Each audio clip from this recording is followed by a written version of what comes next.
मक़सूद गुल अकेडमी सिंध पारां तव्हां सभिनी आयल महिमाननि खे आजियाणो चवण जे लाइ गुज़ारिश कंदुसि इन ई ज़ात एॾात जे तसलसल जेको काज़ी अब्दुल हई क़ाइल जे ख़ानवादे जी सूरत में गुल जी सूरत में पहुतो ऐं पोइ इन्हनि भाउरनि में सभिनी खां आख़िरी गुल काज़ी मंज़र हयात। मां डॉक्टर काज़ी मंज़र हयात साहिब जिन खे गुज़ारिश कंदुसि त हू मक़सूद गुल अकेडमी सिंध जे पारां तव्हां सभई आयल जेके दोस्त महिमान आहियो उन्हनि खे आजियाणो चवे भलीकार चवे।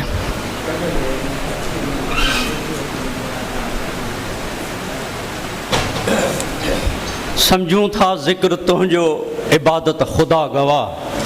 समझूं था ज़िक्र तुंहिंजो इबादत ख़ुदा गवाह, जंहिंसां अचे थी रूह खे राहत ख़ुदा गवाह। रूह खे राहत ॾींदड़ सार उन ई महबूब जी सार, गुल मक़सूद गुल जी सार, शाइर अदीब सचल जे शाइर काज़ी अब्दुल हई क़ाइल जे गुलशन जे सुगंधी गुल,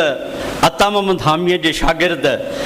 शेख अयाज़ जे शाइरनि खे सम्झंदड़ ऐं उन जे शाइरीअ खे उर्दूअ जो रूप ॾींदड़, सिंध जे आशिक़, सिंधी ॿोलीअ खे सम्झंदड़ सम्झाईंदड़ आलिम अदीब काज़ी मक़सूद गुल जे विछोड़े जी चौथी वरसीअ जे हवाले सां इहा तक़रीब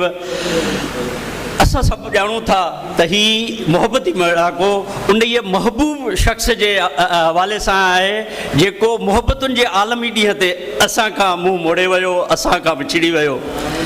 स्टेज ते वेठल मानवारनि, महान नालनि, समूरनि अदीबनि, शाइरनि, शागिर्दनि, मक़सूद गुल सां मोहबतूं कंदड़ दोस्तनि जी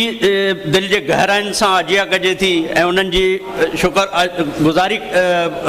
बजा आणिया थो जेके पंहिंजो वक़्तु सीड़ाए असांजे हिन सॾ ते असांजे हिन प्रोग्राम में असां सां शरीक थिया आहिनि। उन्हनि सभिनी दोस्तनि जी महिरबानी।